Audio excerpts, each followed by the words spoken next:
Welcome to Audit the Audit, where we sort out the who and what and the right and wrong of police interactions. This episode covers disorderly conduct, self-incrimination, and reckless driving, and is brought to us by Lackluster's channel. Be sure to check out the description below and give them the credit that they deserve. On May 10th, 2019, disabled veteran Charles Donner and his wife Brittany were driving behind Arkansas State Police Trooper Ryan Wingo in Hot Springs, Arkansas, when Trooper Wingo made a sudden U-turn to attempt to pursue a vehicle traveling the opposite direction that was allegedly speeding. Mr. Donner honked his horn at Trooper Wingo, and Trooper Wingo responded by making a full 360-degree turn, passing another vehicle and pulling behind Mr. Donner with his lights flashing. When Mr. Donner pulled to the right side of the road and stopped his vehicle, Trooper Wingo crashed into him with his cruiser. Pull into the parking lot.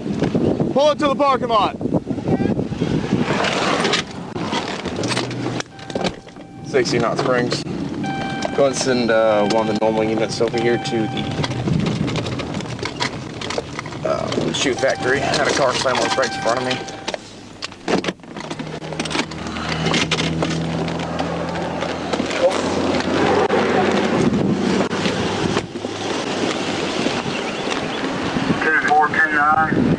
License, registration, insurance, sir. Yeah, sure.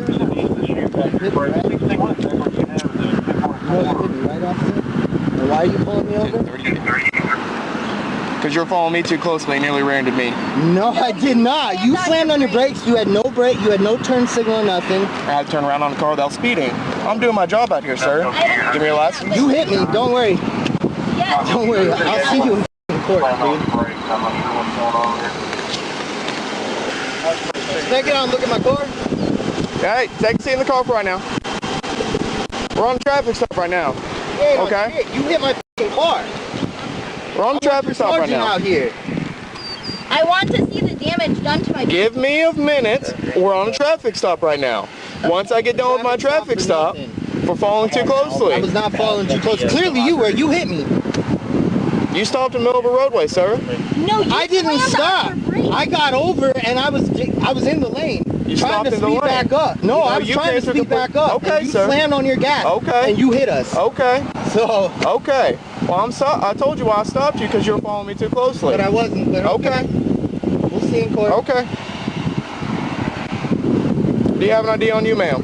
I sure do. You don't need her ID. Yes, I do actually for the accident report that you so want, sir. Yes. I do want it. Okay. You f***ing hit me.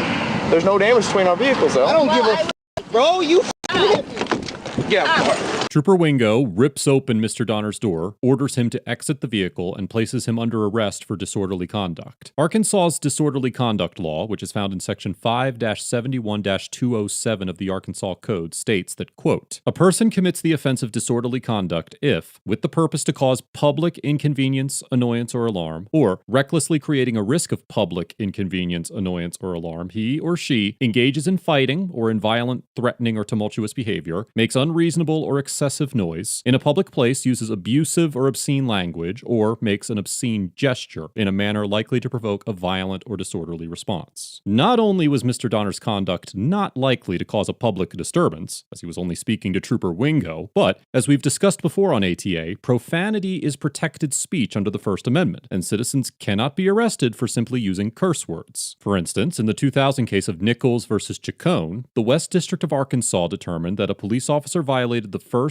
and Fourth Amendments when he arrested an individual under this same disorderly conduct statute for giving him the middle finger. The court concluded that, although the gesture was inarticulate and crude, quote, it represented an expression of disapproval toward a police officer with whom he had just had a run-in. As such, it fell squarely within the protective umbrella of the First Amendment, and any action to punish or deter such speech, such as stopping or hassling the speaker, is categorically prohibited by the Constitution. In reaching this decision, the court reviewed a long line of Supreme Court decisions on the issue, including the 1987 case of Houston versus Hill. In this case, the court held that, quote, the First Amendment protects a significant amount of verbal criticism and challenge directed at police officers. Speech is often provocative and challenging, but it is nevertheless protected against censorship or punishment, unless shown likely to produce a clear and present danger of a serious substantive evil that rises far above public inconvenience, annoyance, or unrest. The court also noted that, quote, the freedom of individuals verbally to oppose oppose or challenge police action without thereby risking arrest is one of the principal characteristics by which we distinguish a free nation from a police state. Given the well-established legal precedent protecting the right to use profanity and express disapproval of police officers, a court would almost certainly conclude that Trooper Wingo's actions violated Mr. Donner's constitutional rights. You're under arrest for disorderly conduct, sir. Ooh.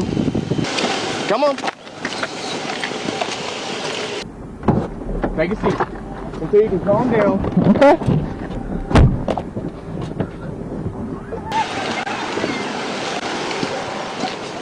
Why are you doing this? Ma'am, there was no need for cussing me out. Until he can calm down and act like an adult, he's going to sit in the back of the car. Let me explain to you. My husband has severe PTSD. Severe. He's a 100% disabled veteran, and he is fucking. That's why I'm here. You gonna talk to me? You gonna let me talk, or you just want to interrupt me the entire time, ma'am? I'm sorry. Okay.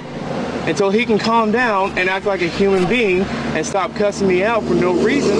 So I'm trying to explain to him what happened, but he doesn't want to let me talk. Okay. So do you want to let me talk or not? Yes, I'm sorry. Okay. Now,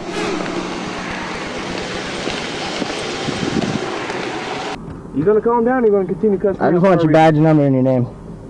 I'm asking you a simple question. So are you gonna calm Sure, down? I just want your badge number and your name. That's all I want. Okay, well, I'm trying to ask you And a I simple said, question. sure, officer. Okay, well, you're gonna continue cussing me out or not? Because that was that. And you're gonna say sure, then I'm not gonna have you sit out here and cuss Plead at the me for no fifth. reason. There's no fifth to. You're not incriminating yourself, sir. Here, Trooper Wingo tells Mr. Donner that he doesn't need to invoke his right to silence because he's not being asked incriminating questions. However, the Fifth Amendment applies to a much broader range of interrogation than blatantly incriminating questions, and individuals should exercise their right to remain silent in a variety of situations. In the 1951 case of Hoffman versus United States, the Supreme Court held that the right against self-incrimination, quote, not only extends to answers that would in themselves support a conviction, but likewise embraces those which would furnish a link in the chain of evidence needed to prosecute the claimant. The court also determined that citizens cannot be compelled to answer questions when they have reasonable cause to fear consequences from answering the question, or when it is, quote, evident from the implications of the question, in the setting in which it is asked, that a responsive answer to the question or an explanation of why it cannot be answered might be dangerous because injurious disclosure could result. Similarly, in the 2001 case of Ohio versus Reiner, the Supreme Court determined that both innocent and guilty individuals have the right to remain silent during police interrogation because, quote, truthful responses of an innocent witness, as well as those of a wrongdoer, may provide the government with incriminating evidence from the speaker's own mouth, and that it is reasonable for an individual to fear that answering police questions might incriminate them. In this situation, answering even a seemingly innocuous question, such as, are you going to calm down now, could have caused Mr. Donner to unintentionally implicate himself. For instance, if Mr. Donner had agreed to calm down and stop cussing out Trooper Wingo, it could have insinuated that his conduct was unreasonable before he was handcuffed, and that he believed that his detention was justified. This is one of the many reasons that citizens should invoke their right to remain silent when police officers attempt to question them, as when an individual answers a question inexactly or incorrectly, it can be used to incriminate them, even when they are innocent. I'm just trying to ask you. And I already said sure.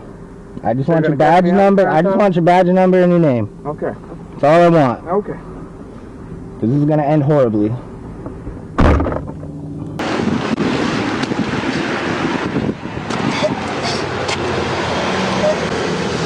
I just want him, I'm trying to get him to calm down.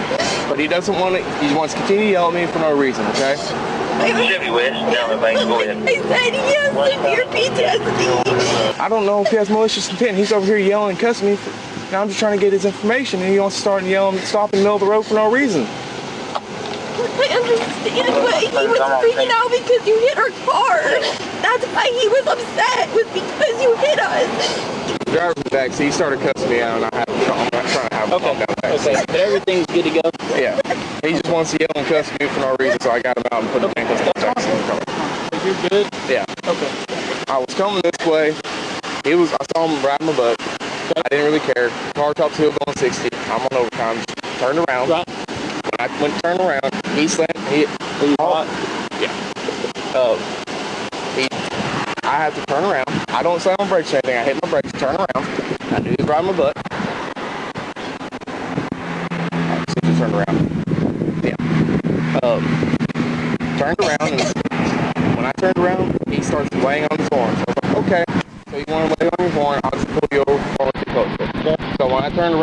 turn back around to come behind him.